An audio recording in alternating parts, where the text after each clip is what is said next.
soo dhawaada taariikh kooban oo ku saabsan Soomaaliya intii aan gumaystuhu iman ka hor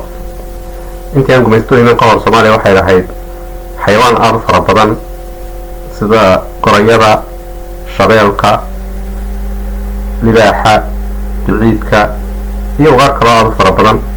Soomaaliya waxay ahayd wadan aan lahayn dawlad, laakiin dadku ay iska degan yihiin iyagoo xoolahooda ku dhaqda. marka la isbarbar dhigo xoolaha iyo dadka xoolaha leh iyo ugaadha, waxaa la sheegaa mararka qaarkood in ay ugaadhu badnaydba. waxaa kaloo jiray weliba koonfurta Soomaaliya waxay ahayd meel aad u khayraad badan oo ay ku badnaayeen muuska iyo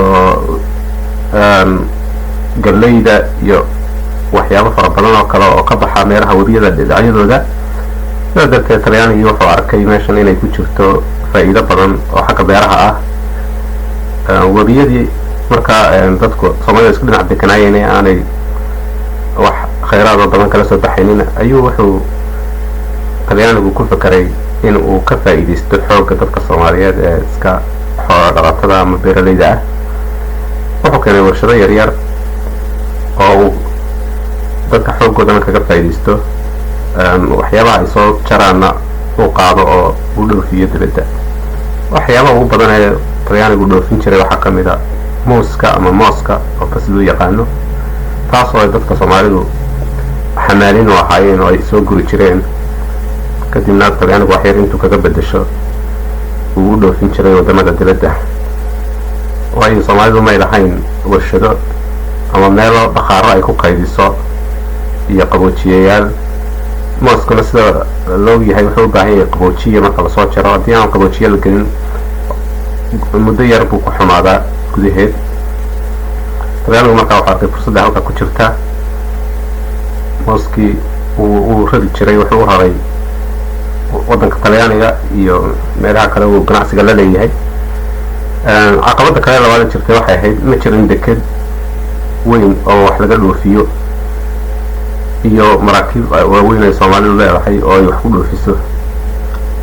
taa beddelkeeda waxay samayn jireen sixiimado yaryar ama doonyo yaryar oo ay webiga kaga tallaabaan ama ay deetana ku gaarsiiyaan meelaha ay doonayaan inay usii qaadaan.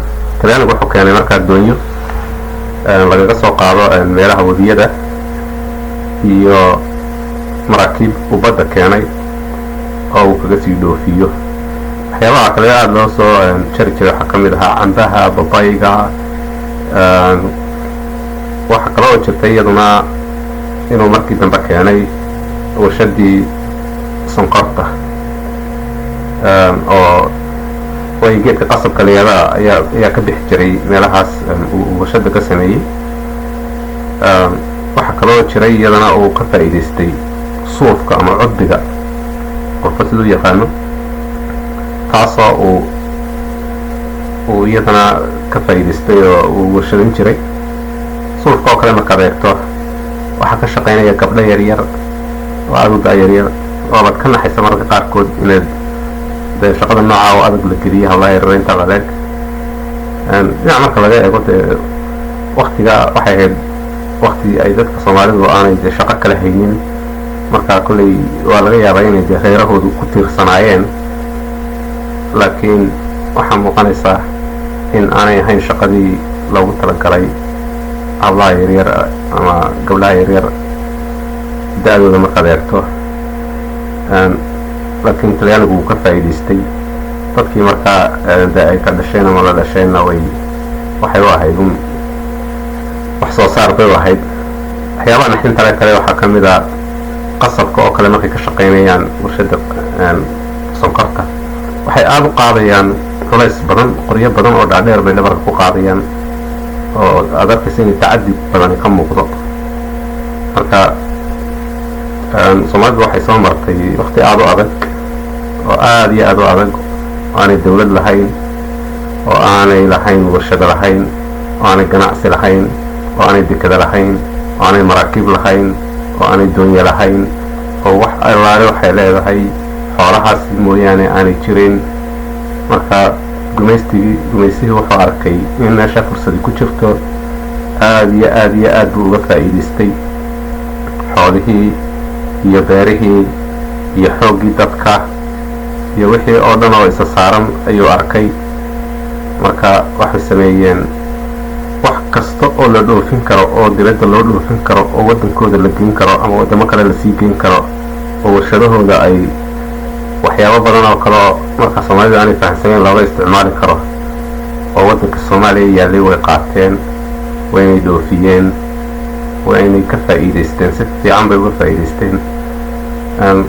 waxaa jirtay xitaa warshadii xoolaha qali jirtay, sida la sheego warshadii xoolaha qali jirtay waxaa la yidhi waxay dadka Soomaaliyeed waxay shaki ka muujiyeen warshadan xoolaha gowracaysa inay xalaal yihiin iyo in kale.